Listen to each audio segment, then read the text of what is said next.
kemarin mungkin sudah tes dengan FGD dan saya tadi terkait dengan penelitian kita akan melanjutkan pembahasan di mana penelitian kualitatif dengan NPS yaitu pengumpulan temanya itu topiknya adalah pengumpulan data dalam penelitian kualitatif pertama. Pada kesempatan kali ini juga kemarin kan saya sudah mengirimkan data template untuk proposal. Nah, untuk selanjutnya sistem perkuliahan karena diatur mata kuliahnya akan adalah penyelesaian proposal individu. Nanti teman-teman bisa berprogres untuk proposalnya dan nanti setiap di perkuliahan mulai minggu depan kita akan membahas terkait dengan setengah jam materi. Setengah jam lalu kita akan membahas terkait dengan proposal teman-teman. Nanti akan ada beberapa teman-teman kita bersama karena setelahnya mana yang dijelaskan dia nanti kita akan belajar sama-sama. Jadi boleh teman-teman.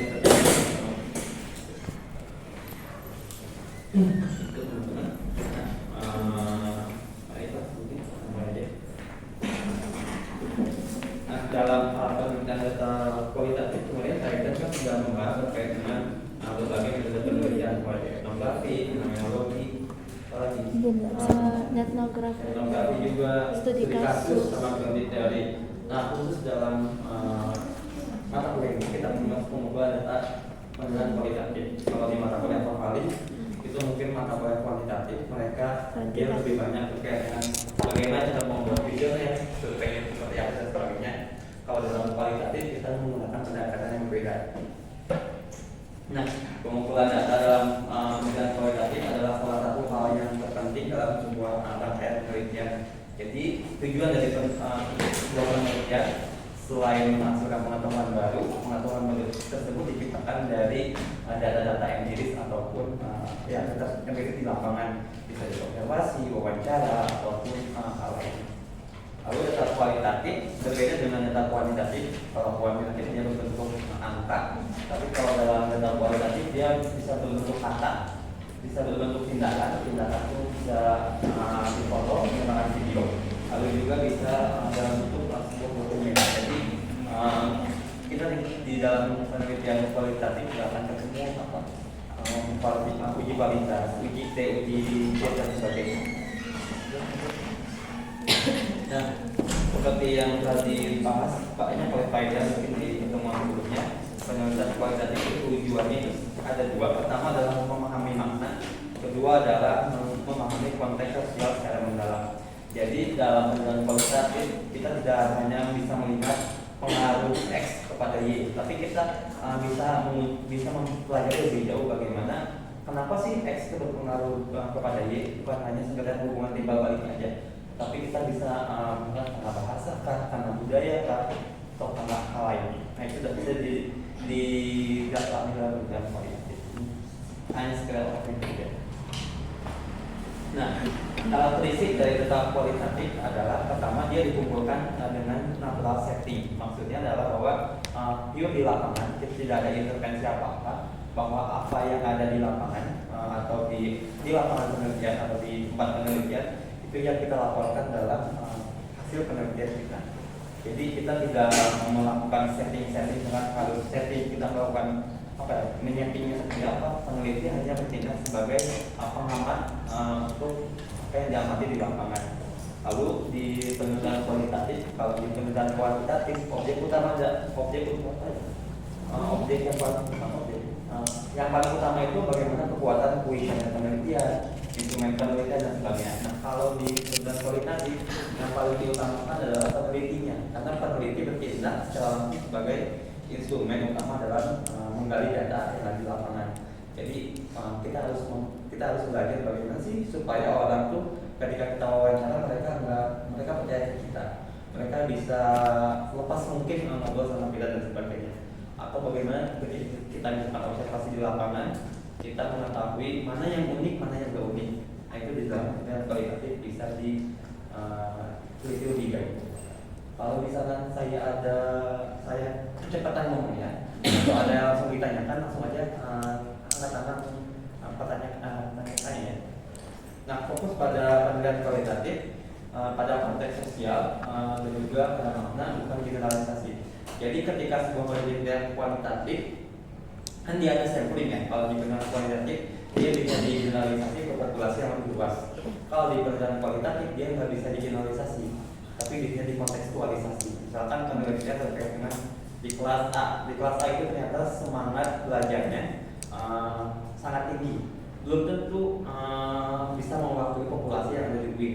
Tidak semua ketika kelas A itu semangat belajarnya tinggi, tapi dia tidak bisa digeneralisir ke populasi yang lebih banyak. Jadi karena itu, cuma berlaku untuk konteks yang kita teliti saja, tidak bisa digeneralisir. Lalu dia bersifat fleksibel dan juga holistik untuk memperhatikan situasi dan kondisi di lapangan. Kita tahu bahwa ketika situasi di lapangan baik-baik saja, mungkin kita bisa melakukan wawancara secara gampang gitu. Tapi ketika rusuh, kita kan sulit melakukan wawancara tuh. Tapi dalam kualitatif, ketika ada terjadi kerusuhan tersebut, kita juga dapat menggali data lebih jauh, misalkan dengan foto, dokumentasi, video, dan juga dengan catatan lapangan ketika mengikuti aksi-aksi gitu. Oke, ada yang bertanya?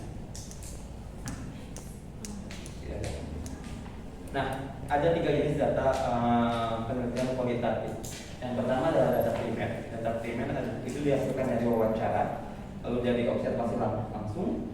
Sedangkan data sekunder itu dari dokumen, arsip, artikel, dan media.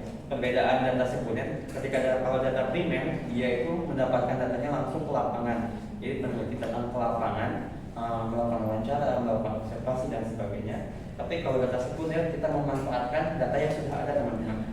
Jadi datanya sudah ada, kita tinggal menggali saja. Jadi ada satu penelitian, misalkan saya pernah baca, itu dia menghasilkan data penelitian dari komentar-komentar yang ada di YouTube. Jadi ada satu platform terkait dengan pembelajaran literasi digital. Datanya dia diambil dari komentar-komentar yang ada di YouTube tersebut. Nah itu bisa dilakukan kalau di penelitian kualitatif. Kalau kita tidak langsung mewawancarai orang yang menonton YouTube tadi, tapi kita bisa melihat data-data sekunder yang dihasilkan yang ada di komentar-komentar di YouTube tadi. Lalu juga data visual berupa video, foto maupun artefak yang ada di lapangan. Jadi ketiga data ini penting, teman-teman. Biasanya dalam penelitian kualitatif kita mengenal namanya akumulasi data. Bagaimana satu data penelitian yang primer maupun sekunder itu bisa saling mendukung satu sama lain gitu. Jadi jangan percaya sama satu data, tetapi kita harus mencari data dari sumber lain. Misalkan dalam penelitian tidak hanya diwawancara saja, tapi biasanya dari dokumentasi, dari studi lapangan dan sebagainya, ataupun ada dokumen kebijakan. Kemarin mungkin di kelas saya belajar kemarin pengembangan koleksi kelas ini bukan? Iya, nah misalkan ke pengembangan koleksi kita tidak hanya percaya data kualitatif yang data wawancaranya saja, tetapi harus lihat kebijakannya, harus lihat KLHT-nya dan sebagainya, sehingga kita dapat melihat satu fenomena secara kompleks gitu. Ada akumulasi data dalam penelitian kualitatif. Nah, teknik utama pengumpulan data. Itu pusing. Nah, teknik utama pengumpulan data ini biasanya ada 5 di masing-masing metode penelitian itu beda-beda. Yang pertama ada wawancara. Wawancara ini, misalnya kita wawancara, jadi ke lapangan itu teman-teman jangan hanya menunjukkan teman-teman melakukan wawancara ke lapangan, bukan teman-teman ketika teman-teman melakukan wawancara, teman-teman tidak hanya ke lapangan, tapi nggak ada langsung wawancara, Pak, harga cabai berapa? Tapi harus ada panduan wawancaranya. Jadi setiap kegiatan teknik utama pengumpulan data ini harus ada panduannya. Bagaimana panduan wawancara, bagaimana panduan dokumentasi, panduan observasi FID dan wawancara ke lapangan harus disiapkan sebelum teman-teman ke lapangan.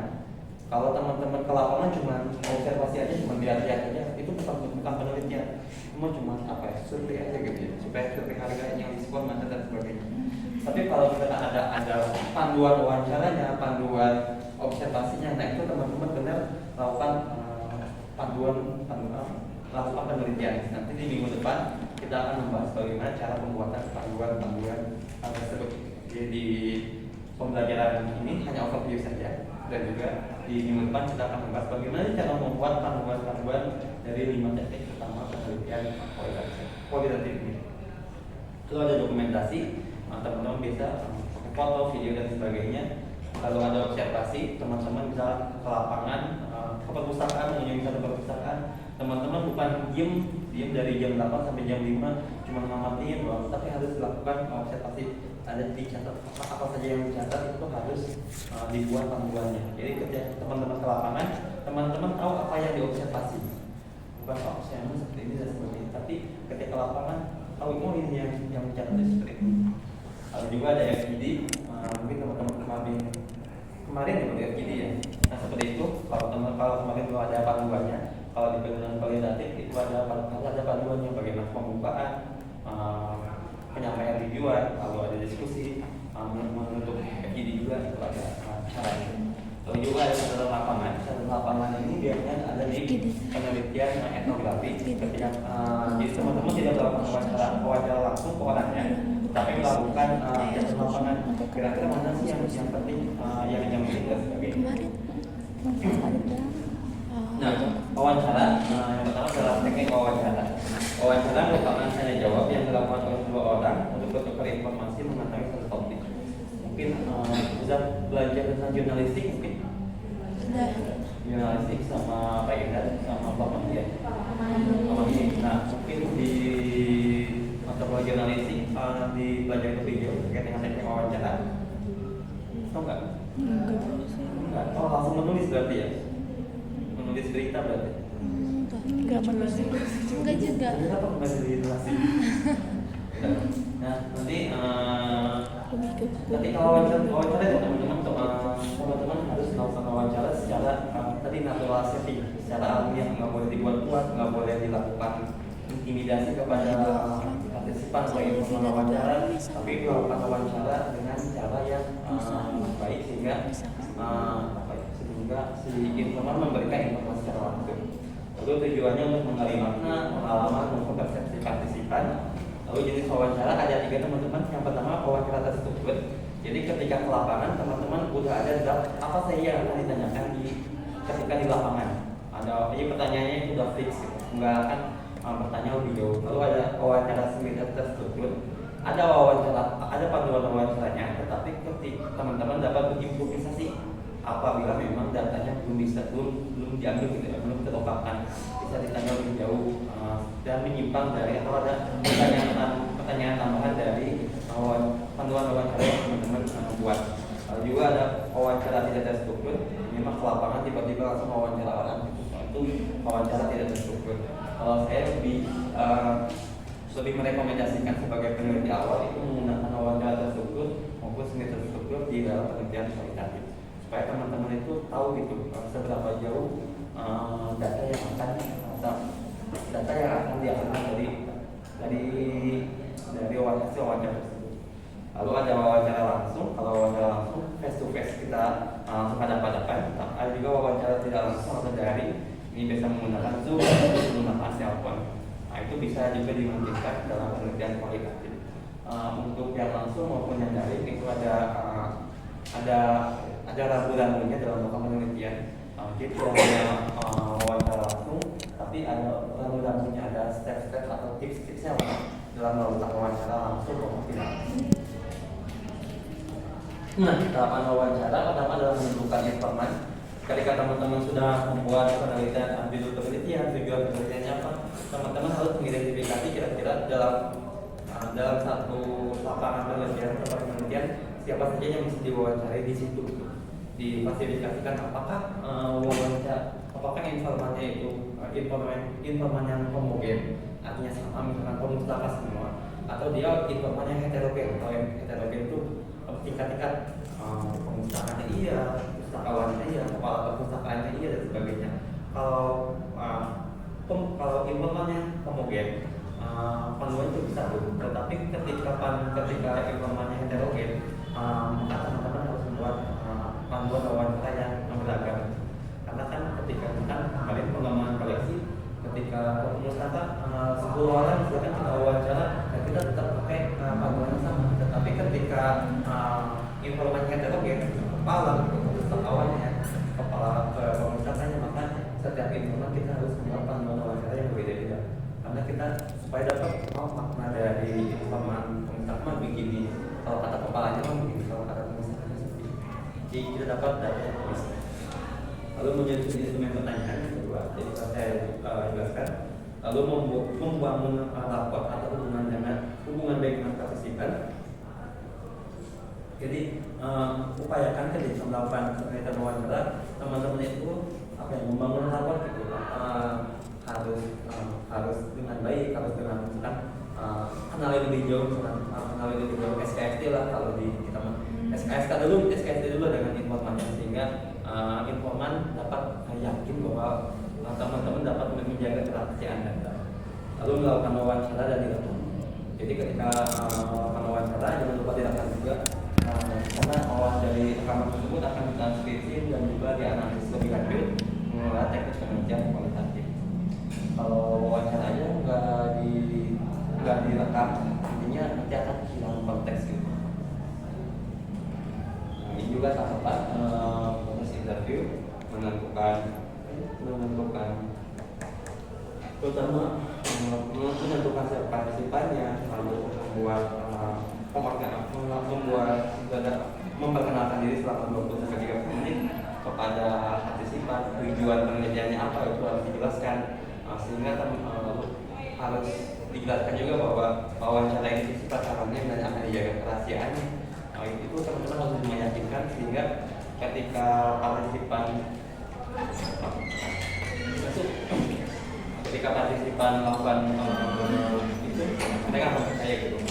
Lalu membuat perencanaan kajian atau penelitian dan juga melakukan pertanyaan penelitian, lalu melakukan rekod dan juga memasukkan conclusion dalam interview. Setelah melakukan penelitian, biasanya di pertanyaan terakhir itu begini teman, apakah ada yang ingin Bapak Ibu sampaikan kembali terkait dengan fenomena A? Saya tidak menyampaikan kembali. Lalu mengucapkan terima kasih atas perhatiannya, kita sudah melakukan wawancara dan sebagainya. Biasanya juga kalau di interview kita kasih hadiah dari coklat atau buah dan sebagainya. Itu dapat membangun kedekatan dengan informan. Yang kedua adalah teknik observasi. Observasi adalah sebuah metode yang melibatkan deskripsi sistematis tentang peristiwa, artefak ataupun dokumen dan catatan interaksi perilaku, pengalaman atau fenomena dan juga fenomena. Jadi ketika melakukan observasi itu ada observasi yang partisipatif dan juga ada non partisipatif. Kalau yang partisipatif, teman-teman melakukan observasinya itu ketika teman-teman nyemplung di kegiatan itu. Misalnya ketika teman-teman magang, nah teman-teman sekaligus melakukan observasi. Jadi ketika magang melakukan pelayanan perpustakaan, teman-teman melakukan sekaligus melakukan studi observasi juga. Tapi ada juga yang non partisipatif, jadi teman-teman hanya bisa melihat fenomena itu dari jauh.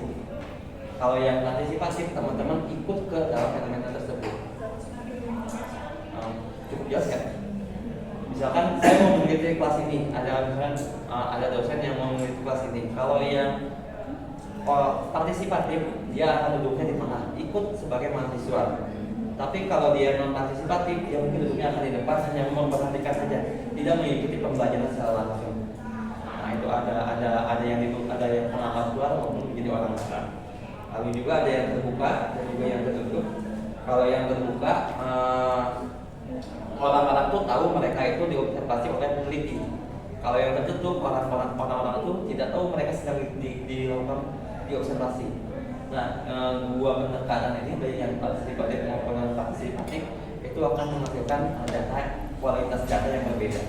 Kalau yang pengalamannya langsung, mungkin teman-teman dia penelitiannya etnografi, maka dia bisa ada pengalaman langsung di alam, bisa tahu maknanya lebih dalam. Tapi kalau yang non partisipatif ataupun dia secara tertutup, dia mungkin penelitiannya itu studi kasus ataupun filosofi teori. Lalu juga diperlukan panduan observasi dan juga sama alat untuk merekam video maupun foto. Lalu ada contohnya itu ada di lapangan foto voice itu kayak foto. Lalu juga ada visual tadi dan juga sebagainya. Ini observasi. Ada yang mau ditanyakan? Tidak ada. Nah, lalu ada juga visual atau dokumentasi. Metode visual adalah penilaian kualitatif menggunakan gambar seperti foto, film, gambar atau patung untuk mengumpulkan data dan menginterpretasikan data. Kalau wawancara dia bentuknya itu adalah kata-kata, lalu juga kalau observasi dia kan tulisannya. Nah, kalau penelitian visual dia bentuknya foto. Teman-teman pernah lihat ya foto itu? Enggak. Nah, foto itu viral pas ketika COVID awal-awal. Jadi ketika orang-orang nggak percaya gitu COVID itu mematikan, kalau nggak salah Tempo atau majalah Antara ngeluarin foto ini untuk menyampaikan pesan ke masyarakat gitu. Foto ini bisa bicara gitu. Nah, teman-teman mungkin bisa merasakan orang meninggal dunia terus dibungkus pakai plastik, seleb dikafani, terus dibungkus pakai plastik, meninggalnya sendirian, dan juga ada protokol kesehatan ketika penguburan. Ada pesan yang bisa disampaikan kepada halayak. Jadi kadang-kadang foto itu bisa berbicara lebih dalam tanpa penjelasan video. Nah, itu pendekatan visual dalam penjelasan kualitatif. Pendekatan visual juga kadang-kadang bisa jadi penelitian utama dalam pengumpulan data. Kemarin saya pernah baca satu paper namanya itu Deborah Cooper dari Australia. Dia menggunakan studi fotografi. Jadi selama 2 tahun pandemi COVID itu simbol-simbol apa sih yang ada di lapangan, dia mengumpulkan gambar selama 2 tahun, dan setiap fase pandemi itu dikumpulkan diinterpretasi. Ternyata pesan yang disampaikan ketika fase awal seperti ini, fase selanjutnya seperti ini dan seperti ini. Itu bisa digunakan sebagai data penelitian kualitatif. Lalu juga membantu mengkomunikasikan topik yang sulit dan mengungkapkan wawasan yang tidak mudah ditangkap hanya melalui teks atau angka. Kalau misalkan angka-angka jumlah kematian ataupun jumlah kematian harian disampaikan di televisi itu kan biasa aja. Tapi kalau dengan foto seperti visual itu lebih dapat, ada makna ataupun konteks sosial yang lebih dapat diterima oleh hal secara langsung. Oke. Selanjutnya catatan lapangan. Nah, biasanya catatan lapangan ini adalah pendamping dari metode observasi maupun metode wawancara. Jadi setelah melakukan wawancara ataupun ketika di lapangan, teman-teman harus membuat catatan lapangan. Jadi ketika diobservasi bukan hanya foto dokumentasi, tapi harus ada catatannya. Apa sih yang di lapangan yang teman-teman nanti si catatan lapangan ini biar bisa dimasukkan ke dalam temuan pembahasan, temuan penelitian. Jadi ketika catatannya sudah bagus menggunakan bahasa Indonesia yang benar, teman-teman tinggal copy paste aja catatan lapangan, masukin ke pembahasan. Tapi kalau misalkan emang masih pakai bahasa yang kacau, belum edit, teman-teman harus mengedit. Itu lebih bagus teman-teman. Jadi ketika saya wawancara, teman-teman mendapatkan konteks yang lebih luas. Jadi ketika wawancara misalkan teman-teman si orang itu ternyata ketika saya tanya ini, dia menunjukkan ekspresi yang lebih ketakutan atau ekspresi yang lebih ketakutan, cemas dan sebagainya, itu ditulis dalam catatan lapangan.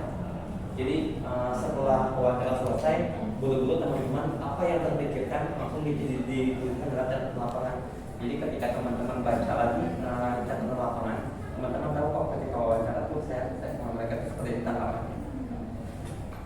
Ini untuk menangkap pengalaman dan juga refleksi peneliti sebagai di lapangan itu kan tadi peneliti itu sebagai instrumen utama dari pengumpulan data kualitatif. Nah, salah satunya adalah menggunakan metode catatan lapangan ini, dan ini populer sekali di dalam penelitian etnografi. Lalu catatan lapangan berfungsi sebagai data mentah untuk analisis, memberikan konteks lebih jauh. Kalau wawancara kan hanya sekilas saja. Kalau catatan lapangan kita bisa lihat konteks lebih jauh. Lalu juga ada praktik sosial juga yang mengukur lingkungan yang ada di sekitar mereka. Oh, ternyata ketika ketika kita melakukan anggaran pengembangan koalisi kemarin, ternyata ketika dalam apa ini anggarannya berapa, nah ternyata ada yang kayak ketakutan mereka menyampaikan anggaran. Ini bisa dimasukkan ke konteks penelitian kualitatif. Oke, Jadi teman-teman bisa cari lebih jauh. Kenapa sih mereka kok ketakutan ketika ditanya anggaran dan sebagainya? Nah, catatan lapangan ini ada dua teman-teman. Yang pertama dia ada yang descriptive content, ada juga yang reflective content. Kalau yang deskriptif ini harus ada tanggal, waktu dan lokasi observasi. Jadi ada inisial kode dari catatan lapangan. Jadi misalkan teman-teman melakukan 10 kali wawancara, maka harus ada 10 catatan lapangan. 10 kali observasi, maka harus ada 10 kali observasi. Dan harus ada tanggal, waktu dan juga lokasinya setiap catatan lapangan. Ini bisa menggunakan buku notebook ya, yang pakai notebook. Lalu ada detail fisik, bisa suara, bau, tata ruang, ataupun cuaca, suhunya seperti apa. Kalau nanti presentasi bahan perpustakaan, teman-teman bisa kalau ada deskripsi kehidupan dan mereka, aktivitas, interaksi dan juga bahasa verbal maupun non verbal yang tidak diungkapkan. Lalu ada pertimbangan langsung atau salah satu percakapan dan juga pengaruh peneliti terhadap situasi. Ini yang tadi namanya non partisipatif maupun yang partisipatif. Lalu ada yang reflective content, ada perasaan dan reaksi peneliti terhadap peristiwa. Jadi ketika teman-teman melakukan wawancara, bukan hanya menulis respon dari informannya, tapi juga respon teman-teman itu apa ketika dijelaskan kok saya dibahas seperti ini dan sebagainya. Itu bisa nanti dimasukkan ke dalam catatan lapangan. Lalu ada kesan, dugaan, makna awal ketika observasi. Kesan pertamanya mungkin di catatan lapangan pertama itu, dia perpustakaan yang jelek seperti itu dan sebagainya. Tapi ketika melakukan dalam lebih jauh ke catatan lapangan selanjutnya, ternyata perpustakaan itu bagus, cuma nggak kelihatan aja karena tampilan depannya seperti itu. Tapi kalau lebih jauh, ternyata ada peneliti ke kelas ini, di kelas ini kan di catatan lapangan pertama di kelas ini ada malas anak-anaknya.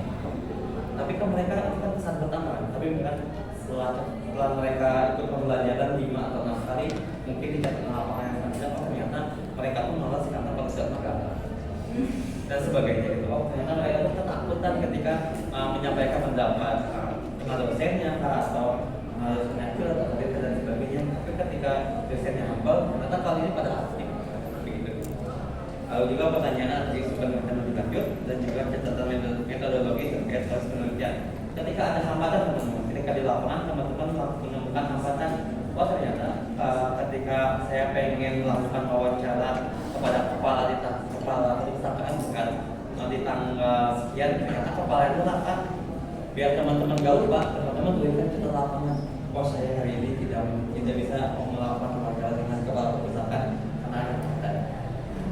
Nah itu masih bisa dimasukkan ke dalam report terkait teman-teman di kendala. Karena juga mesti, karena kan kalau kita wawancari hari ini dan wawancari besok hasilnya akan beda kan. Nah itu juga harus dicari. Jika ada catatan metodologi ketika misalkan di lapangan atau fenomena misalkan saya tuh pengen meneliti kelas ini, tapi saya nggak bisa mewawancarai pos lainnya. Nah padahal tujuan utama si peneliti datang ke sini itu orang itu meneliti untuk mewawancari posnya. Tapi karena nggak ketemu, saya bisa melakukan wawancara dengan PJ mata kuliahnya. Nah itu dituliskan di catatan lapangan. Jadi catatan lapangan ini apapun teman-teman yang dialami, dirasakan, respon informan, lingkungan dan sebagainya, dituliskan kayak buku diary kalau di catatan lapangan nanti untuk membantu teman-teman nanti melakukan analisis di tahap analisis tingkat kualitatif. Nah, lalu ada FGD, mungkin teman-teman dengan saya dan sudah sangat sering melakukan FGD. Kalau di lingkungan kualitatif, dia khusus tersendiri ada penelitian. Jadi FGD didefinisikan sekelompok kecil orang yang homogen sama berkumpul untuk membahas topik-topik tertentu secara informal di bawah bimbingan seorang moderator. Ketika melakukan FGD, peran dari seorang peneliti adalah sebagai moderator atau fasilitator. Jadi hanya mencatat, melemparkan pertanyaan dan juga sebagainya.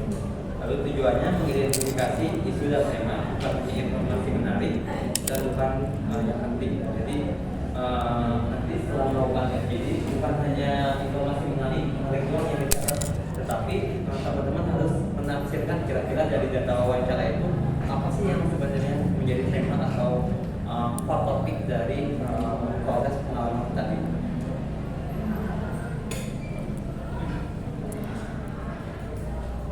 Nah, ini untuk bagaimana cara melakukan FGD. Pertama memilih topik. Topik ini itu satu, dimana kita melakukan topik tentang pengembangan koleksi, maka FGD khusus tentang pengembangan koleksi, boleh saya lain. Tapi bisa beberapa kali melakukan FGD. Kalau misalkan tema itu terkait dengan kualitas layanan, maka topik FGD-nya harus tentang kualitas layanan. Lalu ada memilih partisipan dan juga memilih moderator. Biasanya ada moderator tambahan teman-teman. Jadi selain peneliti bisa juga didampingi oleh moderator untuk menjaga si FGD-nya tetap nggak terpengaruh gitu. Jadi ada moderator FGD, ada peneliti, ada moderator, ada juga partisipan. Ya, jadi ada moderator untuk memoderatori si FGD tadi. Kadang-kadang nggak harus sama penelitinya langsung. Selanjutnya ada menentukan tempat dan juga tempat untuk melakukan FGD. Lalu ada membuat pendamping, membuat panduan untuk melakukan FGD. FGD-nya juga harus ada panduannya dari awal sampai akhir strukturnya bagaimana. Lalu melakukan diskusi dengan partisipan, lalu melakukan controlling waktu. Jangan sampai FGD ini dilakukan nggak ada batas waktunya, tapi harus dibatasi waktunya. Silakan dari kesepakatan awal waktu itu 90 menit, maka dari awal sampai tugas peneliti dan moderator adalah melakukan supaya waktunya nggak sampai pukul. Lalu melakukan koreksi dari temuan dan juga melakukan analisis terhadap data FGD. Tetap teman-teman direkam juga FGD-nya, entah itu foto, video maupun rekaman dan suara dari FGD tersebut. Dan biasa peneliti membuat catatan selama kira-kira apa yang menarik, apa yang sebagainya. Nah, ini untuk ada 4 fase dalam melakukan FGD di penelitian kualitas. Pertama ada fase pembukaan, ada ice breaking, lalu menjelaskan tujuan, menyampaikan aturan dalam FGD, dan juga melakukan perkenalkan saya bla bla bla dari UIN dari Bandung, mahasiswa India, kita saya pengen melakukan penelitian ini. Lalu ada menghubungkan pengalaman peserta, mendorong interaksi kelompok. Jadi harus ada, jadi jangan sampai melakukan FGD tapi yang menjawabnya itu aja gitu. Tapi harus berikan kesempatan kepada yang lain supaya mereka saling bicara, saling bertukar pendapat dan sebagainya. Lalu mulai dengan pertanyaan paling sederhana dan tidak mengancam. Sama tadi, pokoknya jangan sampai keberadaan peneliti ketika mengambil data itu mereka menjadi takut melancang. Lalu masuk ke pertanyaan setelahnya masuk ke bagian pertanyaan yang sensitif, yang lebih kompleks. Jadi setelah pertanyaan dasar, teman-teman bisa melakukan wawancara yang lebih teliti lagi. Lalu mengumpulkan data awal dengan partisipan lebih luas. Jadi teman-teman bisa melakukan pertanyaan lanjutan di dalam FGD. Jadi selain yang ada di panel FGD yang ditanyakan, ketika emang ada yang unik, itu teman-teman bisa bertanya lebih lanjut. Dan juga akhirnya pertanyaan tutup, langsung penjelasan dan juga sampaikan hasil pertemuan awal dan juga mengucapkan terima kasih kepada peserta. Di mana? Kalau mana? Nih, saya juga baca ekek. Di mana nanti ekeknya? Di Kencana. Saya masakan. Papanya orang Kencana. Papanya orang Kencana. Oh iya. Kan nanti bareng kalau berangkat. Ya udah nggak kan? Nah, itu barangnya papanya sudah tiket saya tadi. Nggak tahu kan rencananya di mana, nanti saya susul ke rumah. Sana di mana? Di blok 3 yang itu bapak ada. Depan. Ini dekat situ papanya juga dekat Pasundan. Oh iya. Iya.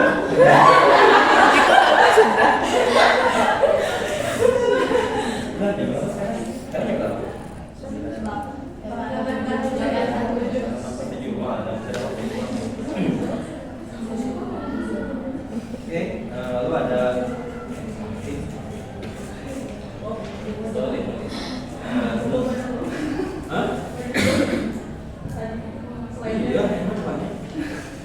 ini teman-teman yang terakhir terkait dengan penelitian kualitatif. Kapan sih peneliti kualitatif itu berhenti melakukan wawancara? Ketika ada namanya penjenuhan data kualitatif. Kalau di penelitian teori namanya theoretical sampling. Jadi ketika wawancaranya itu jenuh, ciri-ciri kejenuhannya itu ada jawaban informal sudah berulang.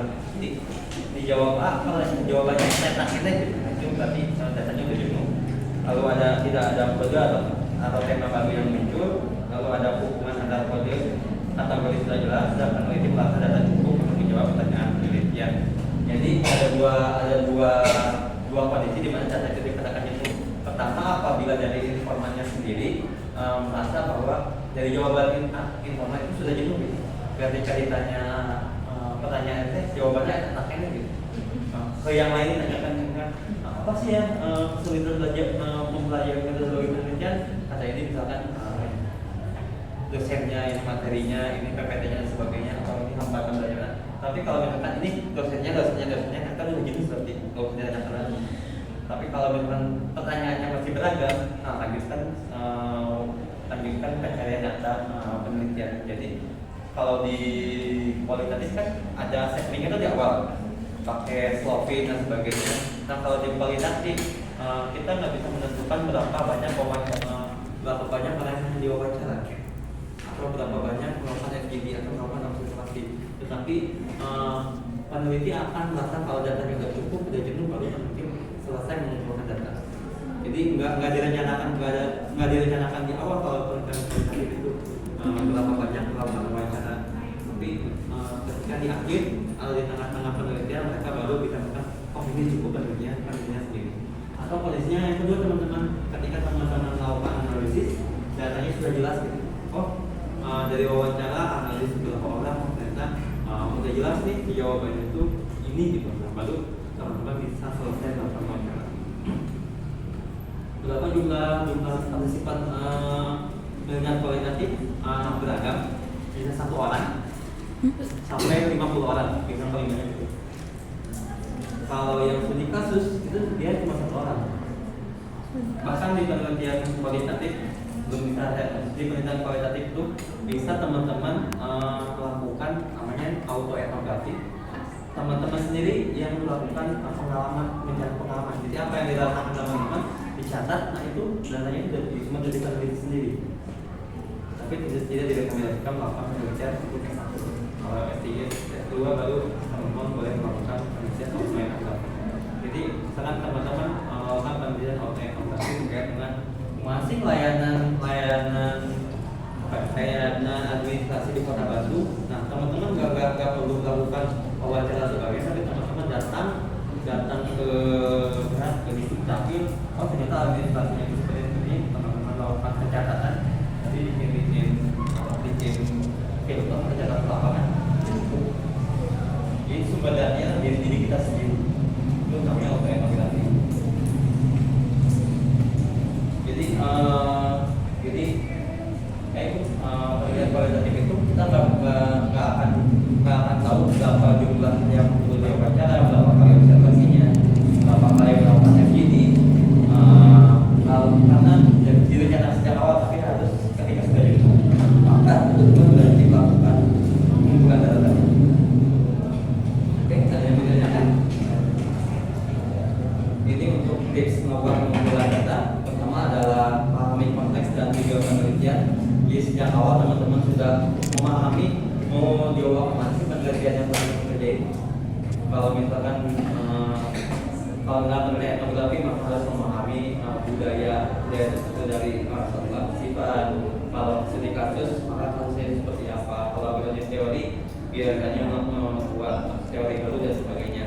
Kalau saya tidak merekomendasikan teman-teman nanti membuat penelitian menggunakan biologi teori yang berdekatan, karena luaran dari penelitian biologi teori itu adalah teori. Jadi kalau mengelola teori itu ada di S2, S3. Jadi kalau teman-teman bisa menggunakan studi kasus, fenomenologi boleh, etnografi juga boleh, etnografi juga boleh. Kalau biologi teori, saya tidak merekomendasikan. Kecuali teman-teman memang pengen kuliah yang lebih banyak.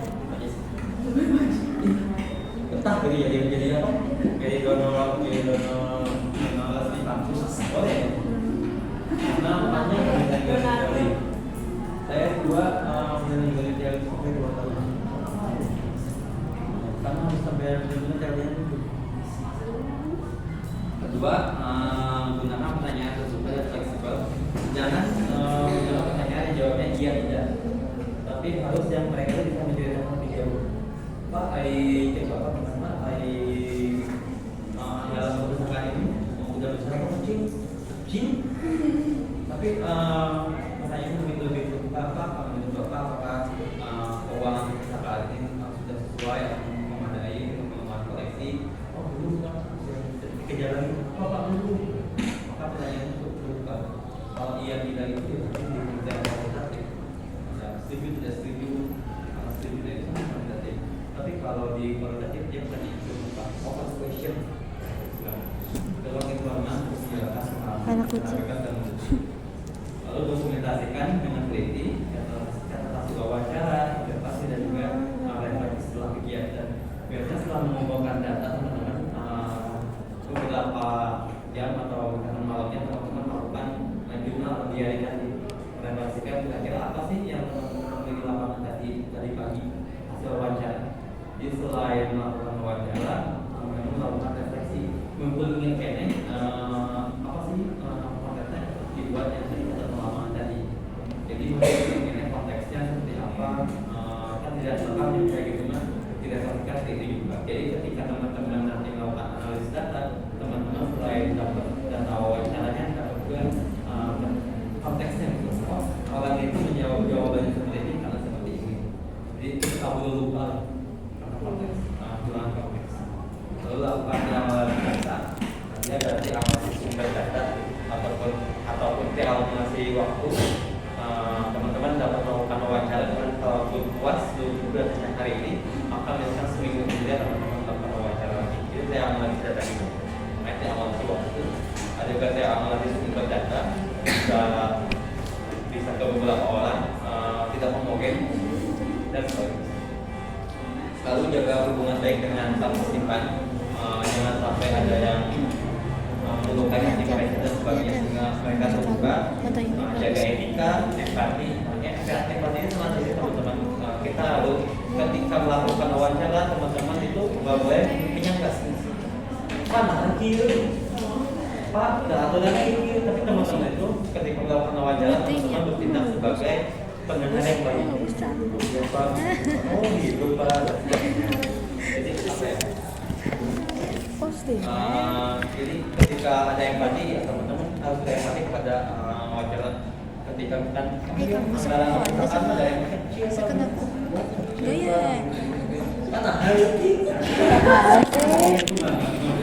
kayaknya belum deh.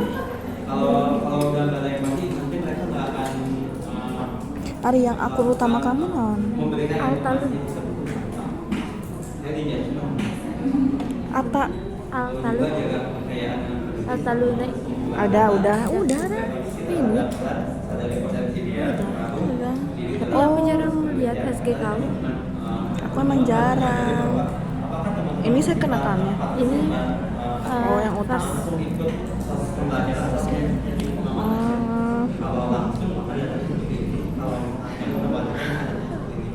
jadi teman-teman ketika magang bisa melakukan penelitian juga itu bisa sekaligus magang sekaligus observasi sekaligus wawancara seperti tinggal teman-teman di lapangan ini kayaknya tuh seru banget. teman-teman penelitian seperti ini. Oke, Bu, sudah ada yang mau ditanyakan? Jam berapa sekarang? 9. Ada 30 menit lagi. Saya pengen menyampaikan satu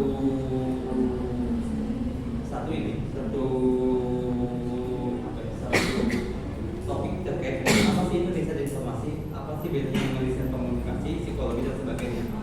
Kita kan ilmu sosial teman-teman, bagian dari ilmu sosial dan lingkungan ya, perpustakaan itu. Tetapi kadang-kadang kita tuh nggak jelas apa sih yang pengen ditulis dalam ilmu sosial. Misalkan teman-teman melakukan kajian terhadap minat belajar. Pendidikan, ilmu pendidikan juga orang-orang PGSD, PG PAUD itu juga sama-sama melakukan pelajaran. Tapi ketika minat belajar orang-orang yang perpustakaan, kamu kok ya, jadi dalam penelitian ilmu sosial kita mengenal namanya itu semesta dokumentasi dan juga semesta kehidupan. Jadi dalam semesta kehidupan ada apa saja teman-teman? Ada militer, ada medisi dan juga sebagainya. Jadi tetapi dalam penelitian informasi kita meneliti terkait dengan dokumentasinya atau rekamannya, bisa film, tweet atau audio file, kabel, perpustakaan digital dan sebagainya. Jadi teman-teman biasanya ketika melakukan penelitian dalam ilmu perpustakaan itu tentukan dulu di domain mana teman-teman melakukan penelitian dan cari tahu apa informasi yang mereka gunakan. Nanti akan ada beberapa contoh penelitian yang menurut saya unik ya.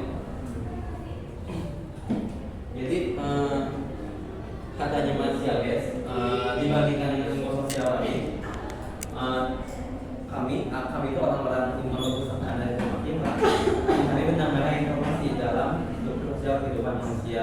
Kita itu mempelajari satu penciptaan, pencarian dan juga penggunaan informasi. Jadi ciri dari penelitian informasi itu adalah melakukan penelitian terkait siklus informasi tadi. Jadi yang kita teliti itu bukan orang yang bekerja, tapi bagaimana informasi dimanfaatkan, informasi digunakan untuk bekerja. Yang kita teliti misalkan saya menulis terkait dengan perilaku informasi kesehatan. Saya meneliti orang bagaimana cara pengobatan orang COVID, tapi saya meneliti bagaimana orang mencari dan menggunakan informasi selama COVID dan sebagainya. Makanya ada university itu bagi kajian sosiologi ataupun psikologi, tapi dibagi Universe of Documentation itu adalah kajian dari informasi. Nah, tujuan dari riset informasi itu pertama adalah mempelajari kebutuhan informasi manusia dan juga siklus hidup informasi. Jadi ketika sudah mempelajari kebutuhan informasi manusia di berbagai konteks, baik itu di kesehatan, di pembelajaran dan juga sebagainya, kita bisa tahu itu penelitian terkait dengan software. Tujuannya pertama untuk mengelola lembaga informasi supaya lebih efektif, yang kedua merancang layanan informasi yang lebih inovatif, dan juga membangun desain sistem informasi yang diteliti. Jadi tujuan dari teman-teman melakukan riset informasi itu ada tiga teman-teman. Saya mau tanyakan.